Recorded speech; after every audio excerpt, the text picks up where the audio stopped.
Vivek is older than किशोर। विवेक बड़ा है किससे? किशोर से। बाय 5 ईयर, कितने साल से बड़ा है? 5 साल से बड़ा है। फिर से, Vivek is older than Kishore by 5 year, तो हम क्या बोलते हैं? Let age of Kishore, let Kishore's age be x years. कितने साल रहने दो? X years. Y R S का मतलब क्या हुआ? ईयर्स। तो Vivek is older than Kishore by 5 year, और किशोर का एज क्या हमने लिया? किशोर का एज हमने लिया एक्स ईयर्स। तो विवेक का क्या होगा? Vivek's age will be x plus 5 years, x plus 5 years. Sum of the reciprocal of their age is 1/6। Find their present age. Reciprocal का क्या मतलब हुआ? जब 1/x प्लस 1/x प्लस 5 करोगे, यू विल गेट कितना? 1/6 मिलेगा आंसर में। अब प्रेजेंट एज दोनों का ढूंढना है। प्रेजेंट एज जब दोनों का ढूंढोगे तो x प्लस 5 यहाँ 1 के साथ मल्टीप्लाई होगा, तो लिखो x प्लस 5। x 1 के साथ मल्टीप्लाई होगा प्लस x, और नीचे की तरफ क्या दिख रहा है? x प्लस 5 दिख रहा है। ठीक है, इज इक्वल टू क्या? 1/6। हाँ, x प्लस x होता है 2x प्लस 5 ना भूलो, इक्वल टू क्यू। पहले तो नीचे देखो, डिनोमिनेटर में x इंटू एक्स स्क्वायर होता है। क्या होता है? X square. प्लस का साइन, हाँ, 5x ना भूलो, इक्वल टू 1/6। अब ये जो 6 है उसे यहाँ पे न्यूमरेटर के साथ मल्टीप्लाई कर दो, तो 6 2x प्लस 5 चलेगा, which is equal to x square plus 5x को 1 के साथ मल्टीप्लाई किया तो आया एक्स स्क्वायर प्लस 5x। अब मैं क्या कर रहा हूँ? ये एक्स स्क्वायर प्लस 5x को यहीं पे रखता हूँ।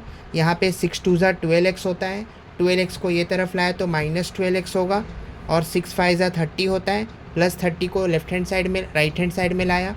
फिर से 6 2 ज़ा क्या होता है? 12x, वो 12x को मैंने राइट हैंड साइड में लाया तो माइनस 12x हो गया। 6 5 ज़ा क्या होता है?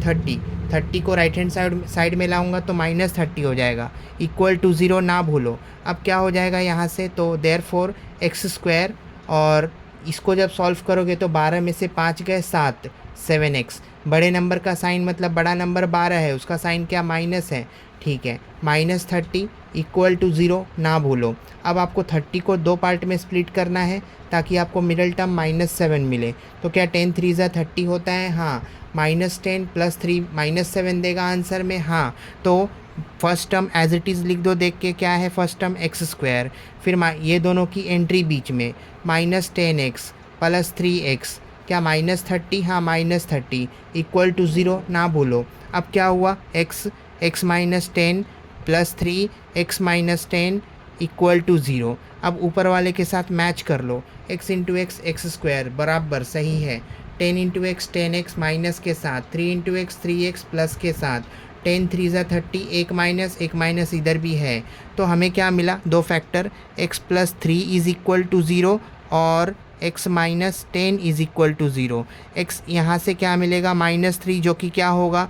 इनवैलिड हो जाएगा, क्योंकि एज निगेटिव नहीं होता है। यहाँ से x क्या मिला? 10 मिला, लेकिन x हमने किसको अज्यूम किया था? किसे माना था x? तो x हमने माना था किशोर के एज को। तो ये जो 10 साल मिला, ये किसका एज है? किशोर का एज है। The age of Kishore is 10 years. अच्छा, तो हमें विवेक का एज मिल जाएगा, क्योंकि विवेक कितने साल बड़ा है किशोर से? 5 साल बड़ा है। तो यहाँ पे x प्लस 5 में x के जगह पे क्या रखो? 10 रखो। 10 प्लस 5 कितना हो जाएगा? 15 हो जाएगा। तो ये जो x इज़ इक्वल टू 15 मिला, ये किसका एज आया? तो ये आया एज किसका? विवेक का। ये किसका एज है? विवेक का। तो 5 मार्क के लिए, 3 से 4 मार्क के लिए भी आ सकता है ये सवाल। किधर? बोर्ड में।